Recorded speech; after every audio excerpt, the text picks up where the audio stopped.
Our adventure begins with an 8-hour flight from Seattle to Amsterdam.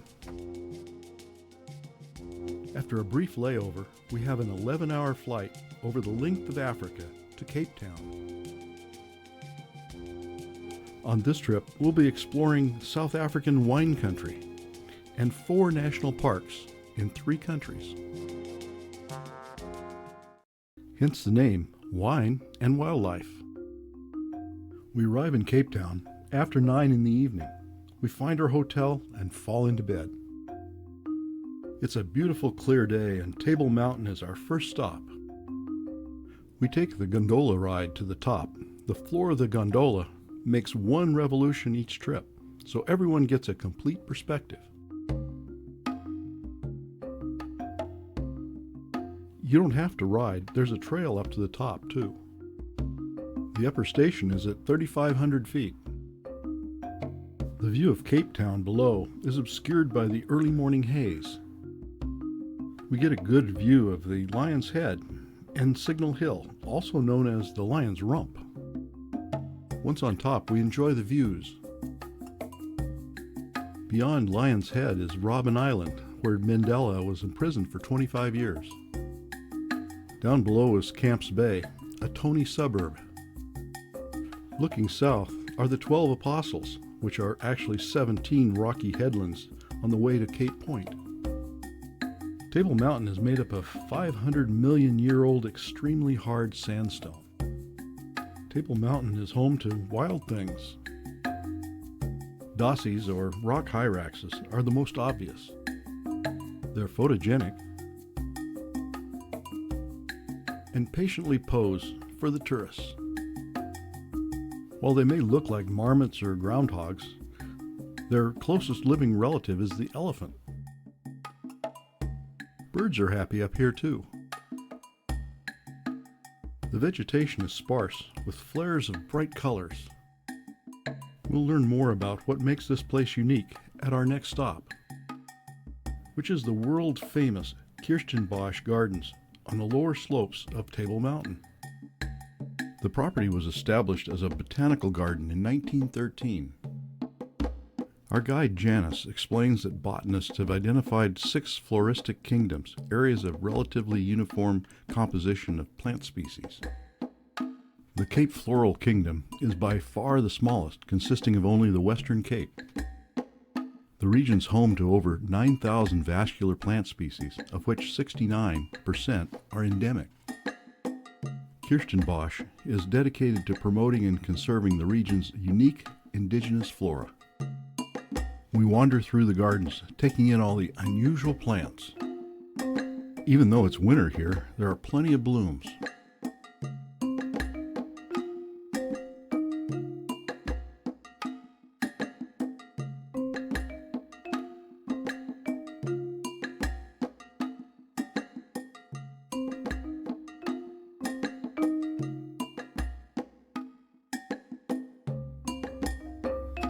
And the lush vegetation attracts the birds.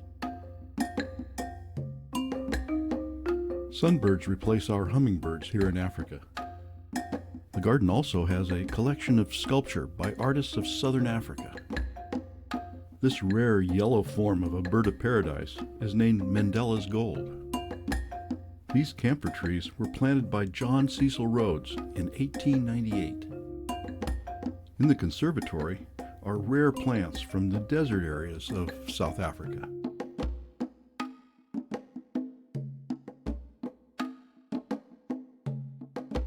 Table Mountain National Park extends down the Cape Peninsula to Cape Point. The suburbs of Cape Town have extended to most of the unprotected lands along the peninsula. The Atlantic coast of the peninsula is rugged. The further from Cape Town, the more wild the scenery gets, and the more wildlife appears.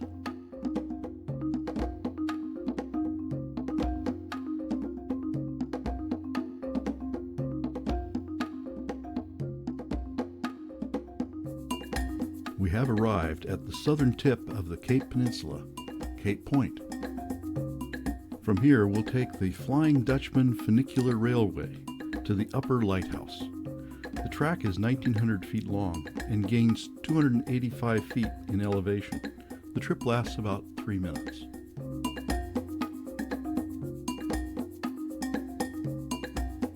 From the upper station, we still have a little hike to the lighthouse. The upper lighthouse was completed in 1859 and decommissioned in 1915. The problem was the lighthouse was too high. It couldn't be seen in fog, and in clear weather, it was seen too early, causing ships to approach too close. A new lighthouse was built lower on the point. It's the most powerful lighthouse in the South African coast with a range of 63 miles. From the top, we can see the Cape of Good Hope, which is not the southernmost point of Africa, but it is the point where a eastbound ship starts to go more east than south. Looking east across False Bay is Cape Handcliffe, which sailors used to confuse for Cape Point and sailed into False Bay instead of the Atlantic Ocean. For exercise and to enjoy the view, we walk back to the parking area. The baboons are watching people closely in the parking lot for any signs of food to steal. Our last stop in Table Mountain National Park is Boulders Beach. It became a popular tourist stop when a colony of African penguins settled here in 1982.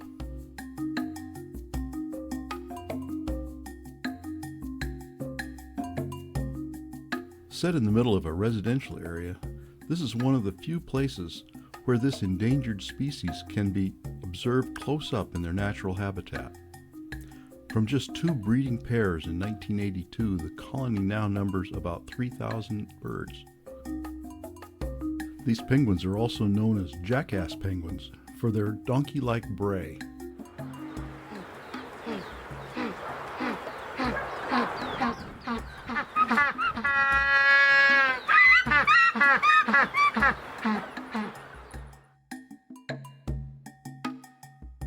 Well, that wraps up the wildlife portion of our visit to Cape Town. Today we're exploring South Africa's wine country. It's appropriate that we're starting at one of the oldest wine estates, Vergelegen. The estate was founded in 1700. Grapes and fruit as well as cattle and sheep were produced. In 1798, the estate was sold and the new owners concentrated on the production of grapes until phylloxera infestation wiped out production in the late 19th century. In 1917, a mine magnate, Sir Lionel Phillips, purchased the estate as a present for his wife. She turned the winery into a library. She planted magnificent gardens, but removed the remaining acres devoted to wine production. In 1987, Anglo-American, a mining company, bought the estate and concentrated on the production of high-quality wine. We make our way to the tasting room to try some of Vergelegen's current offerings. On the way to lunch, we stop at Muizenberg for a photo op. These colorful beach houses can't be missed.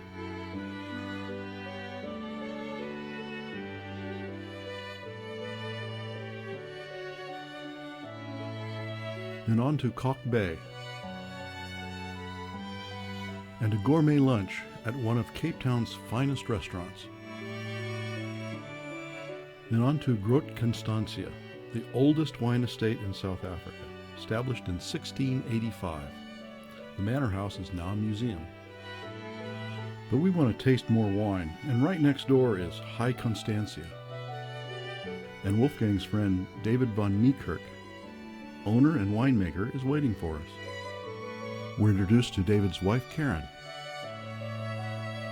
We start with David's pride and joy, his sparkling wine.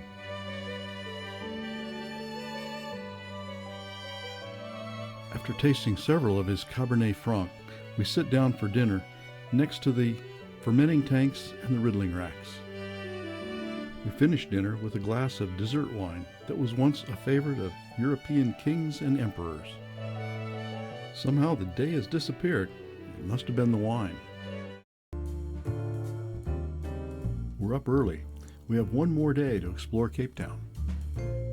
Near our hotel is Nobel Square, dedicated to South Africa's 4 Nobel Prize laureates. Fishing boats in the Victoria Alfred Harbor. A reminder of the 2010 World Cup held here. Cape Town is a very modern city with glass high-rise buildings. But you don't need to go far to find its past.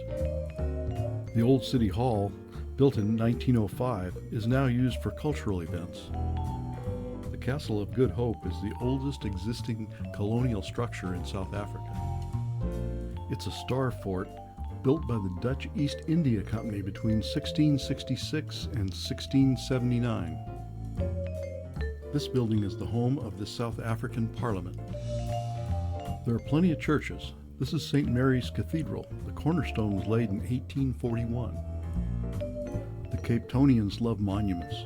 This one's to the citizens of Cape Town who died in the Anglo-Boer War of 1899 to 1902. Louis Botha was the first Prime Minister of the Union of South Africa. The company's garden is a green space in the middle of downtown. It was originally created in the 1650s to grow fresh produce to replenish the Dutch East India ships rounding the Cape. Today it's a botanical garden, home to the National Gallery, and site of many more monuments, mostly to South African heroes of the First and Second World Wars. This impressive building was originally built to house the University of the Cape of Good Hope, and today it's home to the Center for the Book, a state-sponsored literacy program. Next door is this court building that was used in the 1960s to enforce apartheid. These colorful houses are in the Bocap district. In apartheid days, this district was restricted to Cape Malay. They were descendants of slaves and prisoners from the Dutch East Indies. They brought their culture, religion, and cuisine to the mix that is Cape Town. In keeping with Islam, the mosque is the only building not wearing bright colors. Today, the district, which is located close to the city center, is being gentrified. On the way back to our hotel, we hear drumming and stop to watch the faces of post-apartheid South Africa.